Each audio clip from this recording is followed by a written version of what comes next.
Welcome to the Rapid Fusion podcast.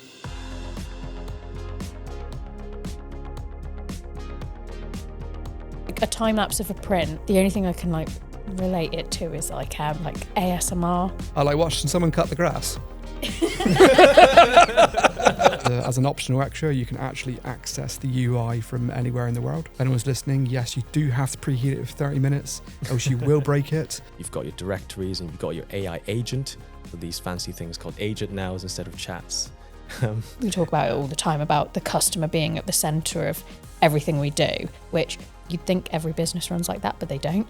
They definitely don't. Okay, welcome everyone. This is episode 6 of the Rapid Fusion podcast. So, nailed the intro today. We actually spoke to someone who is a listener. Blimey, didn't know there was any. But apparently we don't do the episode numbers right, so put some real effort into it today. So we have with us the lovely Brian again. Hello. I think this is like your third podcast. Yeah, something like that. Like a superstar. Superstar. I reckon we should get you your own changing room soon. Oh dear. Yeah, That'd be great. definitely. And then we have the lovely Becca. Hello. Hi. So, Becca, what are we talking about today? You organised it. You created it. We're talking about the update to the UI that you guys have been working on, so that everyone can expect to see and come into contact with. Perfect. Yeah, so we are calling it V2.5. Very inspiring name as usual. The names are always really exciting, aren't they? Oh, yeah. I think we must have spoken about the whole smart name Yeah. in this before. I'm How definitely- everything just ends up being called smart something. Easy to spell, isn't it? The best one was when I was like, what's smart about it? And you were like, it's pretty dumb, actually. But the UI is very smart, but it's not called Yes, smart. it wasn't the UI that we were talking about. So I guess what's inspired this change? So obviously as a business, we're growing and our install base is getting vaster, which is a good thing. But what that means as a business is that it can often be quite burdensome for setting up UIs, setting up panels.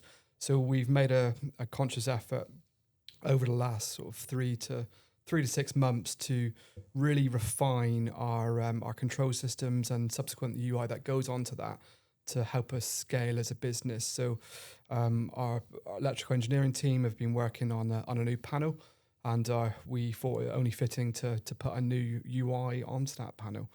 So so I guess maybe let's dig into the pain points. So Brian, you commission our panels as it stands at the moment with V2. Yes. I guess, is there a reason why you're happy with the V2.5 changes? I think the biggest changes to V2.5 compared to the V2 is that V2 is incredibly difficult to commission. I have to go into deep layers of code and like hours of frustration. It could be communication with the customer, could be internal commissioning, and all that is taken at least 2 to 3 hours to just commission one panel. And I think Martin's made some very significant improvements in V2.5 to cut that time down. Yeah, exactly. So I guess now to commission a panel, it literally one line of code into the console and the whole system installs, which is very boring for Becca, but it does save a lot of time.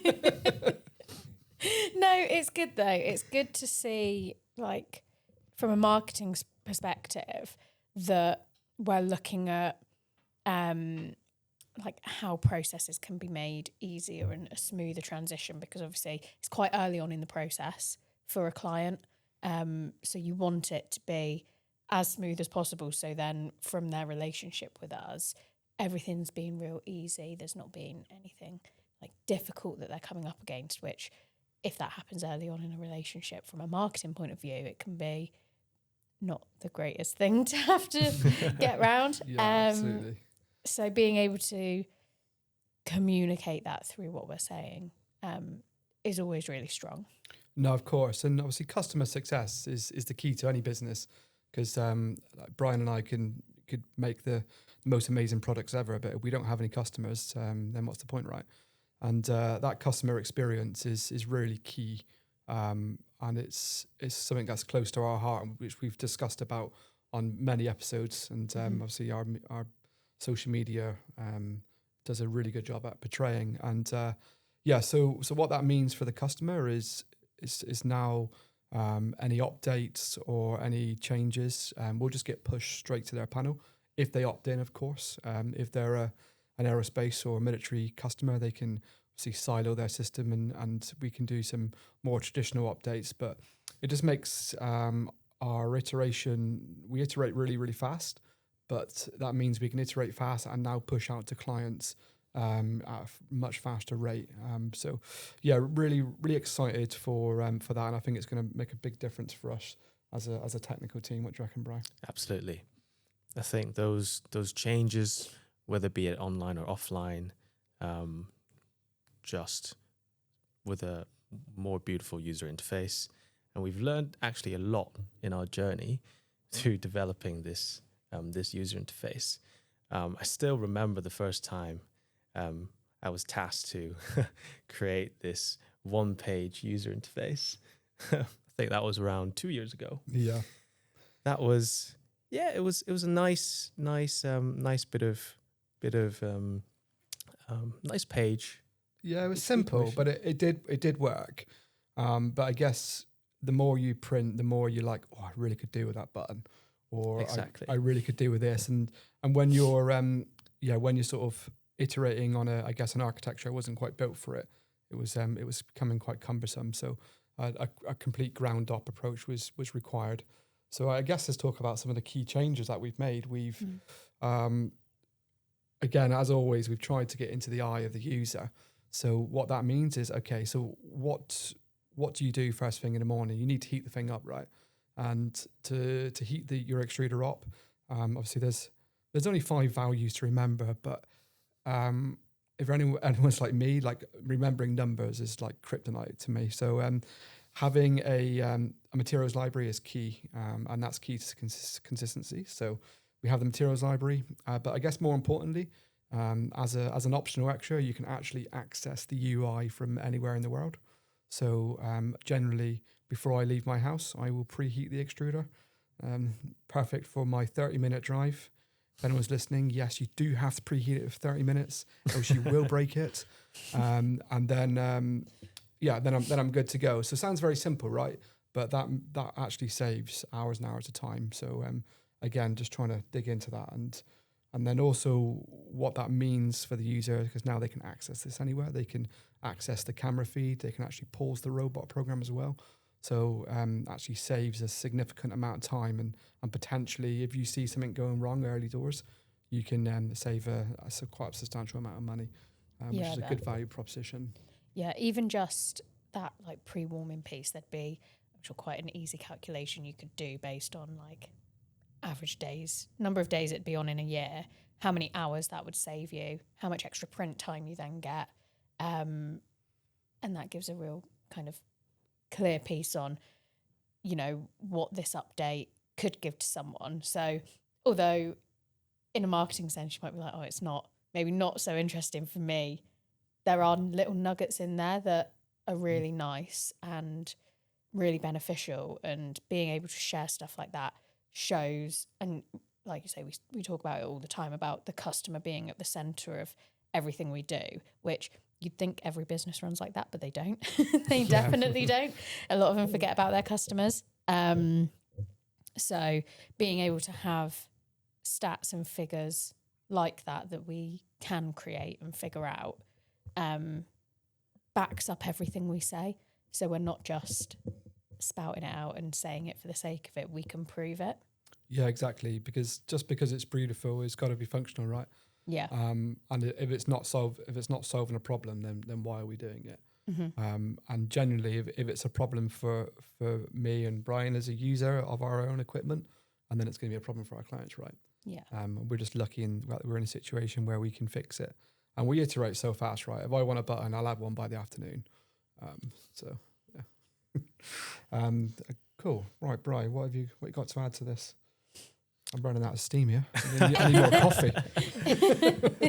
I think definitely a real key acceleration factor for anything that we do is definitely AI related. Yeah. Shall we talk about the platform that we use to develop this? Yeah, we can talk about that for sure. Yeah. Yeah.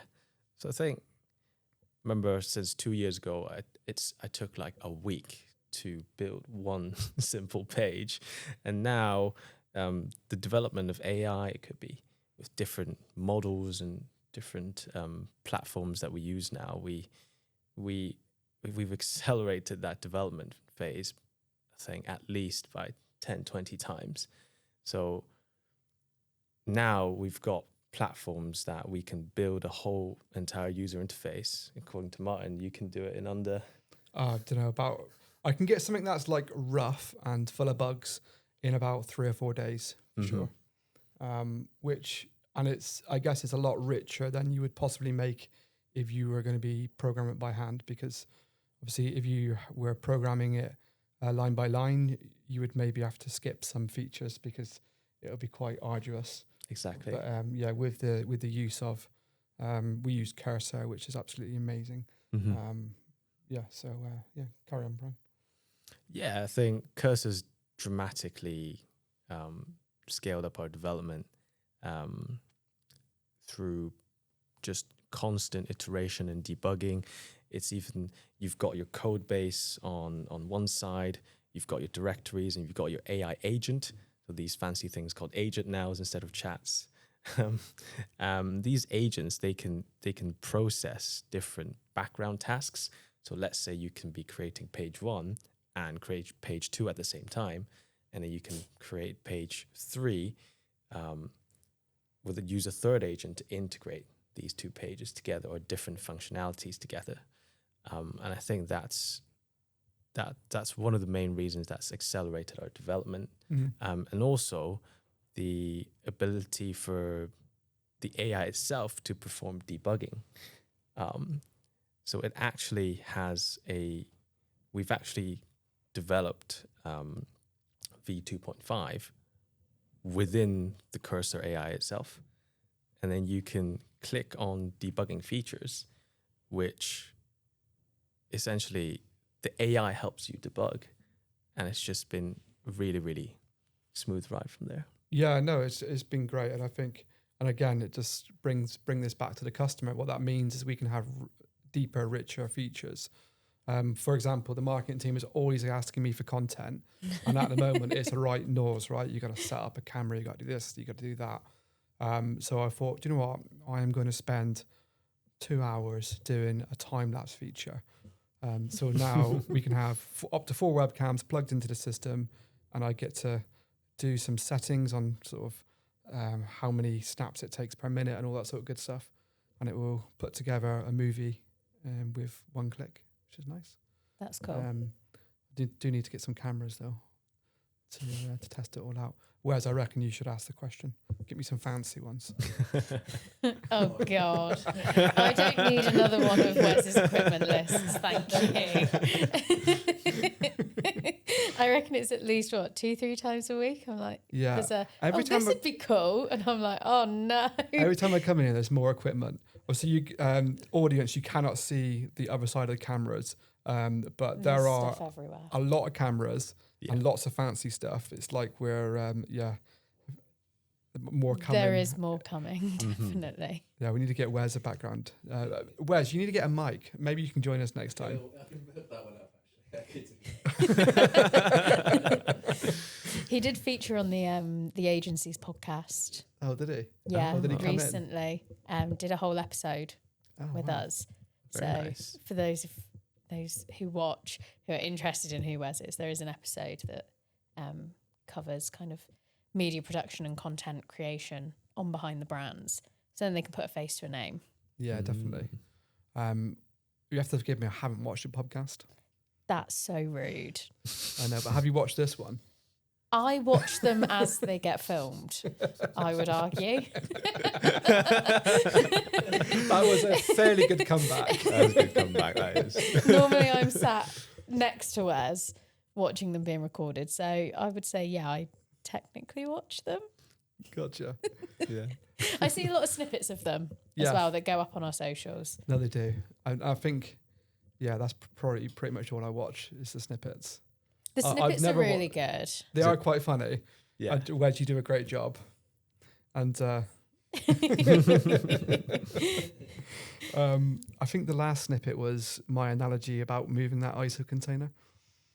The trolley. The trolley analogy. The trolley, I watched that. It just popped up on my YouTube feed in the morning. Oh.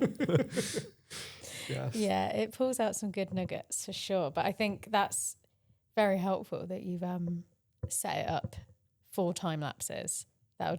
People will definitely see more of those on our socials once we've got some more cameras in then.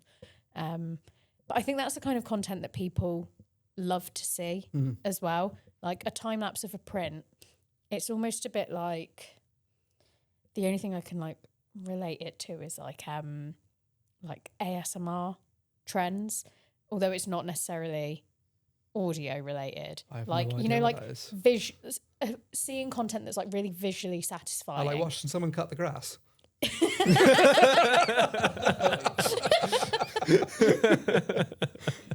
Do you watch videos of people cutting grass? Absolutely do. If anyone doesn't know, I'm a lawn care fanatic, and my lawn is impeccable, and I can't wait for the spring. Nice. One, so I can get my shorts back on, because these trousers are ridiculous. Fair.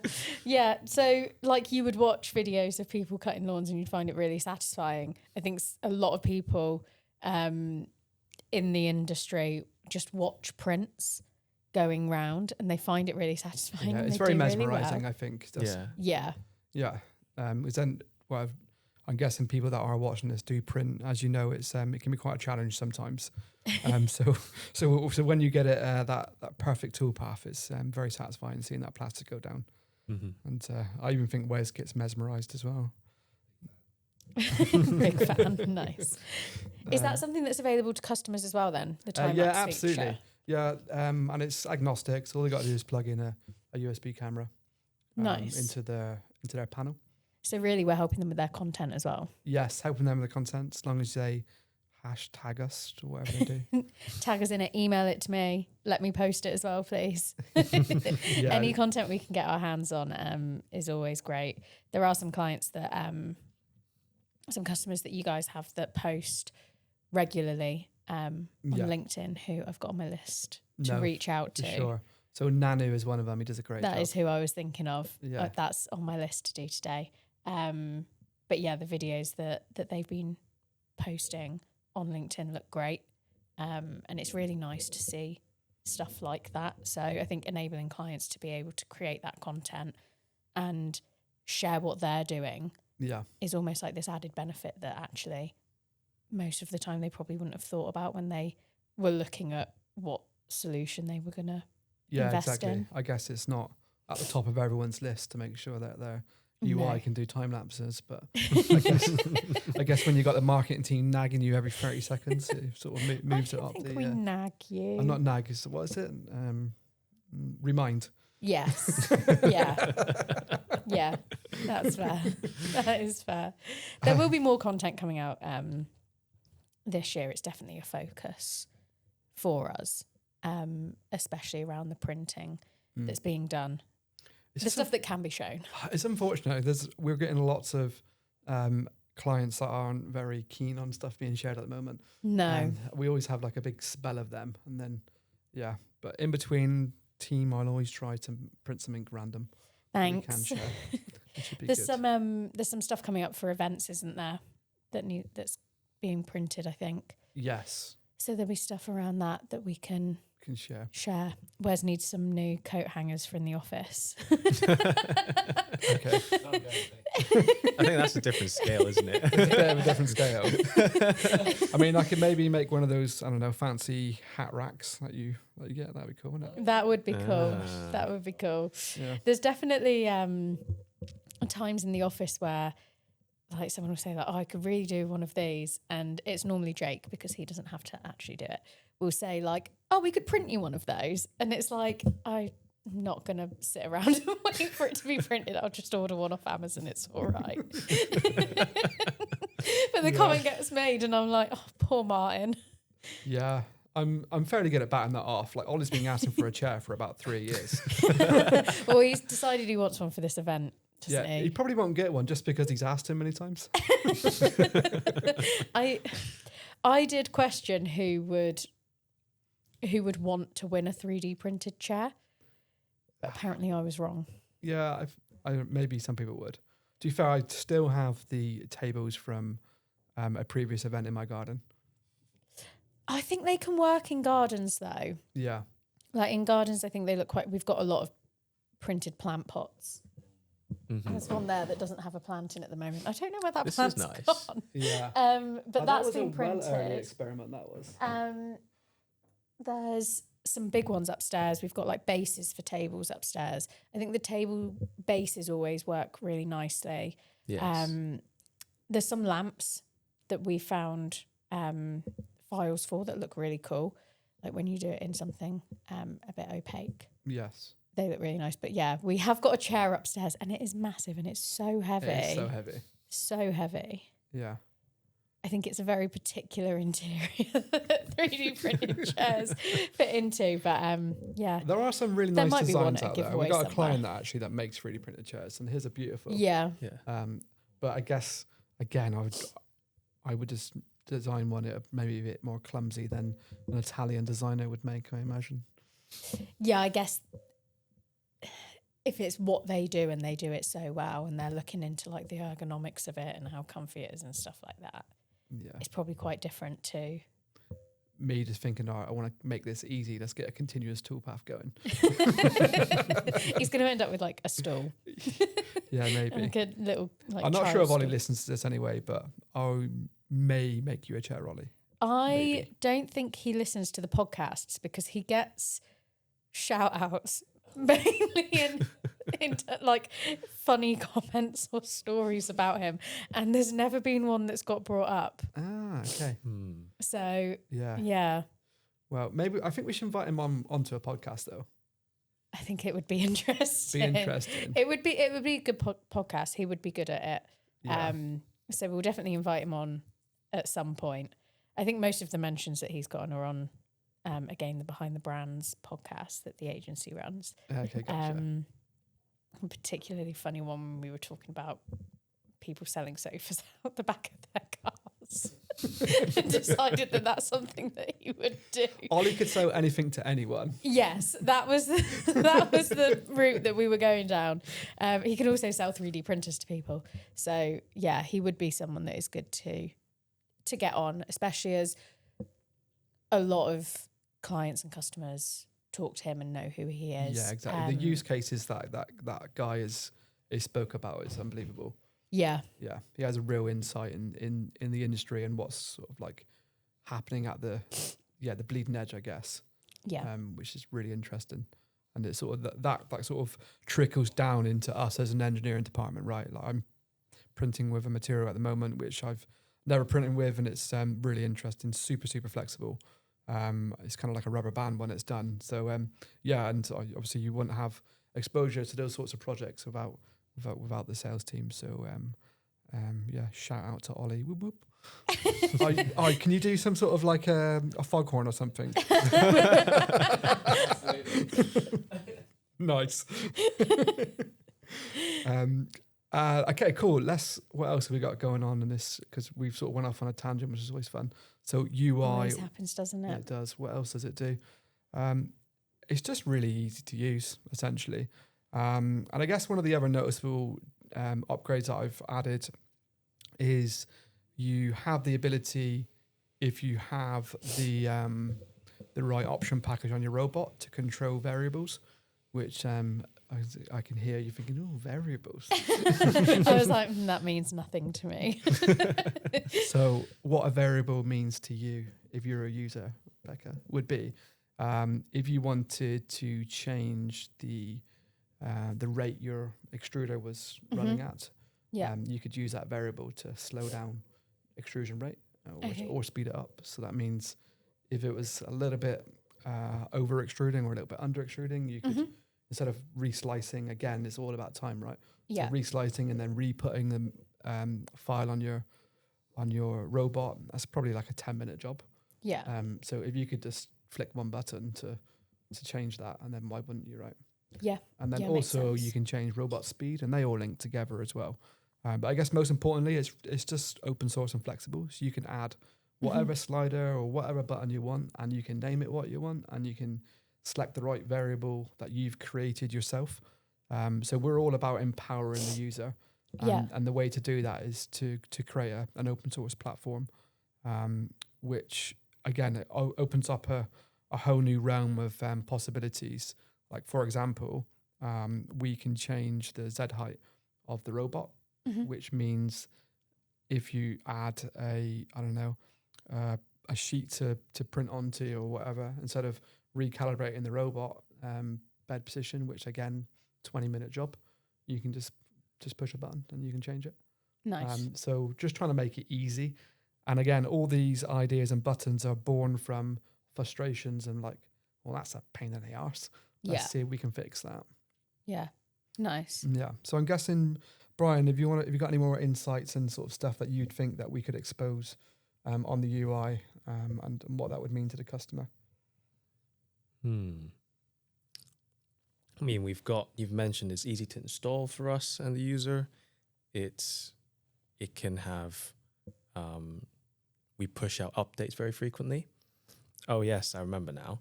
So there's a feature on the user interface, on the UI, where let's say the user has found a bug or they've got a suggestion that they can make. They can actually make that within the user interface itself. And then that gets fed back to us, the developers, and then that gets flagged up and we can fix that and then we can deploy that immediately and the user can receive an update on their system. And they also get the option to roll back if they're not happy with that update, or proceed with it. So I guess this way it really, because user testing is also a really critical feature, a really critical thing for the business, I believe, that feedback and relationship between us and the user. So we want to be able to do what they would like to achieve, and we want to be able to respond very quickly. And I think this really allows us to do that. Yeah, absolutely. So it's just being agile with those updates is really key. So like for example, feature request is put in, that gets flagged into our GitHub, which is where all the code's kept, and then that there then links to our internal management systems, and we all see that. We can prioritize that, and we can roll out that update if it's a valid request, or if it's a bug, obviously we'll then fix that. So it makes it streamlined really, and then also some good interesting things. If we as a company develop a profile for a new material, you've got the option to merge that material library with your own, so you don't lose your own material library.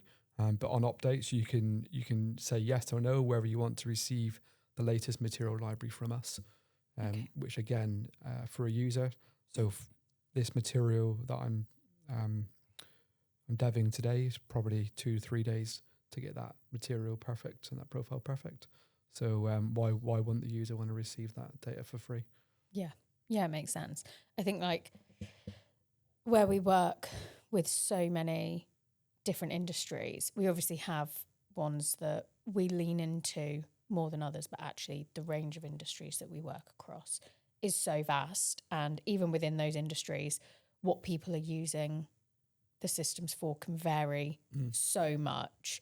So like you say, having that feedback loop of them letting you know, oh, it'd be really helpful if we had a button that could do this, or there was a way to work this into it. So then as long as you know that there's some kind of significant benefit to them around like the time saving or ease of use, and you can see why that would work. And actually sometimes you might look at it and go, well, it's obviously been flagged in this industry for this use case, but actually across all of the industries, it could be really beneficial to different people. So that feedback loop is really nice.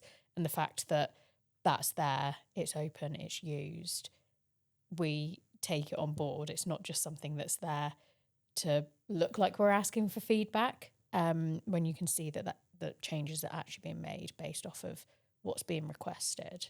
It's a really nice piece. No, absolutely. And it sort of goes back to the mission of the engineering side of the business is to make products which our customers want to use and can use in the most efficient manner possible. Yeah. Sounds like a very simple mission statement, but it's in reality, that's a lot of hard work in the background, but it's all worth it when, like you say, we get to watch our users posting videos of our equipment being used worldwide. And so definitely opens up the use cases as well when you don't always need someone at the end who is like as trained up on it all as you guys are. Yeah. Making it a lot simpler and easier for them to use and move forward with. Obviously, we run through training with them. So there is a level of training that they get, but not necessarily having to, making it so that if someone buys this equipment, they don't also need to hire someone as well. Yeah, I think that's key. And a good UI sort of takes away all that mystery, right? And even the way that those variables, the magic variables I was talking about, get added, there's a very clear guide on how to do that on the UI. So again, we're trying to make it so you don't have to employ an applications engineer to do your updates, or you don't have to bring us halfway across the world to do that, or jump on a call with Brian or whatever it may be. We're trying to self-enable, which is my favourite term. Brian hates it. I definitely agree on that. Self-enable. Yeah. We won't talk about how that works, but self-enable. I like that though. I don't like having to pick up the phone and feel like I'm bothering someone. Yeah, it never is a bother, right? And also is especially, I don't know, we got clients in Australia, for example. Time difference is horrendous. Like we're in bed when they're awake. Yeah. Simple as that. No matter when we have a meeting, either someone's working really late or someone's working really early. Yeah. Which way you skin it. So if they've got the ability to just do what they want and understand how something works, for them to, it's just going to speed things up, right? It's going to speed up. I was going to say, it comes back to the time saving, doesn't it? Yeah. Of like, if something happens on their end and it's like midday for them and they've got to wait for the rest of the day to reach out to you guys because we're all in bed still. I can't figure out, I don't know what the time difference is in my head. I was trying to do it really quickly, but I can't. So that might be right, it might be wrong, it might be the other way around. But yeah, for them to not have to wait until the UK is up and working, if they can resolve it themselves. And sometimes as well, I think when people are given that time to resolve it themselves, they can figure it out and then they know it for next time. Yeah, no, exactly. And I guess while we're here, we can touch on the Knowledge Centre, which is also having a good refresh at the moment. So that'll be, I know you've nudged me on it again, but I'm working on it today. Gentle reminder, we'll call it. Sorry. Gentle reminder, always. Yeah, so what that means to us is that's where all our documentation's kept. And we have also got an AI agent, which is Big Bob, who can tap into all that data and enables customers to, one, find the right document, and two, it already has all that document in its lovely little brain, so it can help you debug.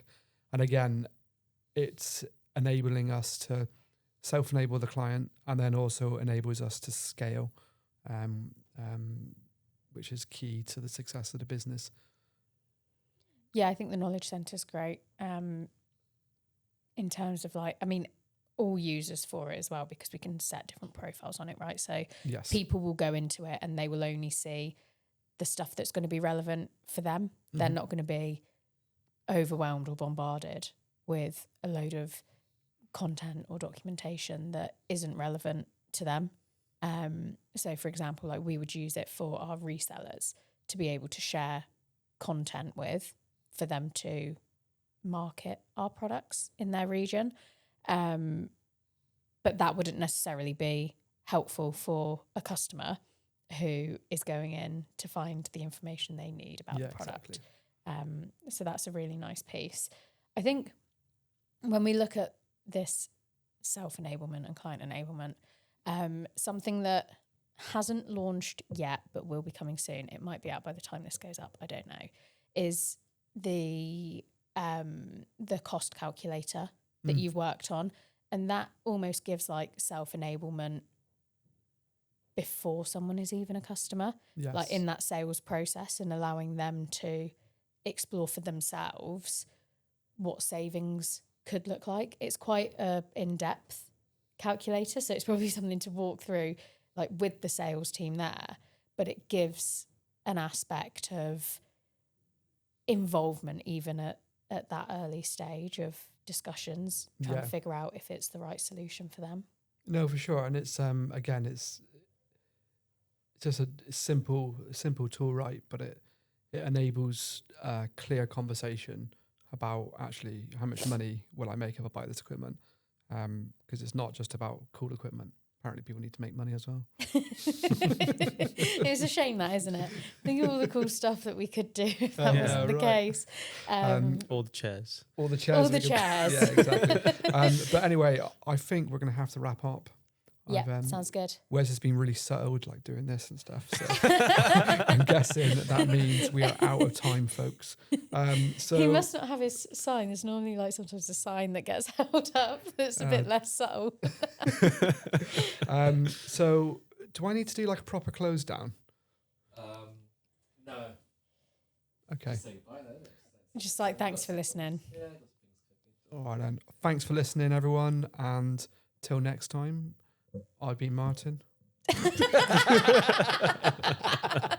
threw me then. I was not expecting that. I was just going to be like, bye, and get up and go. Like news anchors, aren't we? Need some like papers to shuffle. Right, I'm just going to go with bye. That's a wrap. Laters, everyone. Bye. Cheers for watching. Bye-bye. Stay there, Martin.